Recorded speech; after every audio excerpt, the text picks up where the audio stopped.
নিয়ে নিলাম বেশি।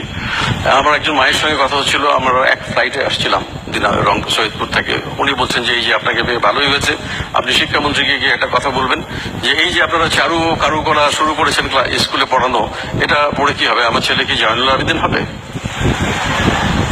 তারপরে বললেন যে আপনারা শরীর চর্চা বাধ্যতামূলক করেছেন, এতে তো লেখাপড়ার খুব ক্ষতি হচ্ছে। তো একজন মা বলছেন যে বাচ্চার কথা এইভাবে বলছেন। তো আমি তখন ওনাকে বললাম যে আচ্ছা, আপনার বাচ্চাকে আপনি কিভাবে মানুষ করতে চান? বলে না, লেখাপড়া শিখবে, ভালো চাকরি করবে। নিশ্চয়ই আমরা সবাই চাই যে আমাদের ছেলেমেয়েরা লেখাপড়া শিখে ভালো ফল করবে, ভালো চাকরি করবে, ব্যবসা করবে, অনেক টাকা আয় করবে। আমি একটা নিশ্চিন্ত জীবন যাপন করবো, ছেলেমেয়েরা আয় করলে তো আমরা নিশ্চিন্ত। তো আমি বললাম যে আপনি ক্রিকেট খেলা দেখেন? বলে হ্যাঁ দেখি, আমরা বাড়ি শুদ্ধ সবাই খুব ক্রিকেট খেলা পছন্দ করি। তাই বললাম যে আপনার প্রিয় খেলোয়াড়কে? কয়েক মাস আগের কথা। তো উনি বলছেন যে সাকিব আল হাসান। তো আমি বললাম যে আপনি কি জানেন যে সাকিব আল হাসান কয়েকদিন পরে IPL এ খেলতে যাচ্ছে ইন্ডিয়াতে?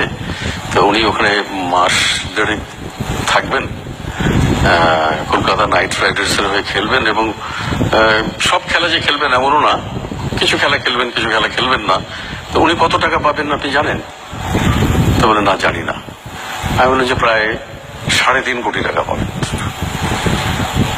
তো কেউ কি জিজ্ঞেস করে যে সাকিব আল হাসান আপনি কি GPA 5 পেয়েছিলেন কিনা?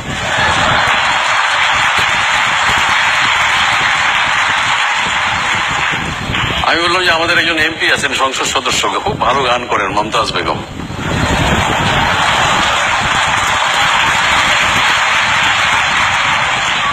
তো উনি গান করতে কত টাকা নেন আপনি জানেন? তো বলে না, আমার তো কোনো ধারণাই নেই। আমি যে আমার আছে, কারণ আমার সঙ্গে ওনার নিয়মিত যোগাযোগ আছে। আপনার সঙ্গে যদি খুব ভালো বন্ধুত্ব থাকে তাহলে মোটামুটি 5 লক্ষ টাকা রাজি হতে পারেন, আর যদি না থাকে তাহলে 10 লক্ষ টাকা, আর যদি বিদেশে নিয়ে যান তাহলে 25 লক্ষ টাকা। আমি ধরে নিলাম যে সবার সঙ্গে ওনার বন্ধুত্ব, এবং উনি 5 লক্ষ টাকা দিয়ে অনুষ্ঠান করছেন এবং মাসে 10টা অনুষ্ঠান করেন, তাহলে কত টাকা পাবেন? 50 লক্ষ টাকা। কেউ কি জিজ্ঞেস করেন যে মমতাজ বেগম আপনি ম্যাট্রিক পাস করেছেন কিনা?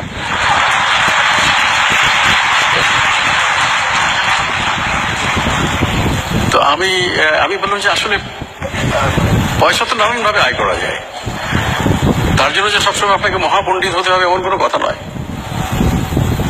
আমি বলছি না যে আপনার ছেলে মেয়ের লেখাপড়া আপনি বন্ধ করে দিয়ে তাকে ক্রিকেট খেলতে নামিয়ে দেন, সেটা বলছি না। কিন্তু সাকিব আল হাসান তো মাস্টার্স পাস করা ছেলে, আমি জানি। কিন্তু কথাটা হলো যে আপনারা যেভাবে দেখছেন জীবনটা কিন্তু এরকম নয়। আমি আরো বললাম যে আমাদের একজন বিখ্যাত শিল্পী কাইয়ুম চৌধুরী মারা গেছেন কিছুদিন আগে। তার একটা পেইন্টিং এর দাম এখন, একটা তেল রঙের পেইন্টিং এর দাম 30 থেকে 50 লক্ষ টাকা একটা।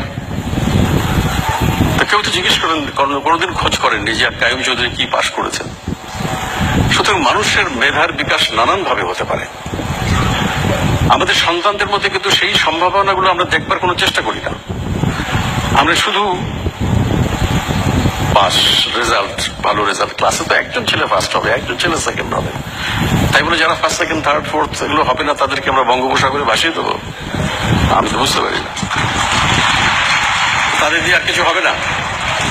আমি জানি না জামান ভাই কত ভালো ছাত্র ছিলেন,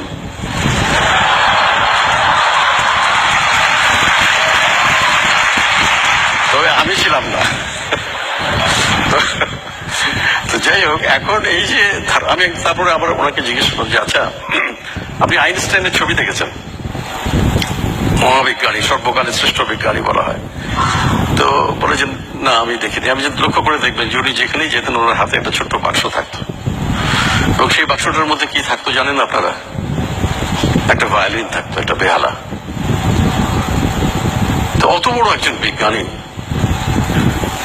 তার যদি বেহালা শেখার সময় হয়ে থাকে এবং বেহালা বাজানোর সময় থাকে, তা আমরা এমন কি পণ্ডিত হয়েছি যে আমাদের একটু গান করার সময় হবে না, একটা কবিতা পড়ার সময় হবে না, একটা ছবি আঁকার সময় হবে না?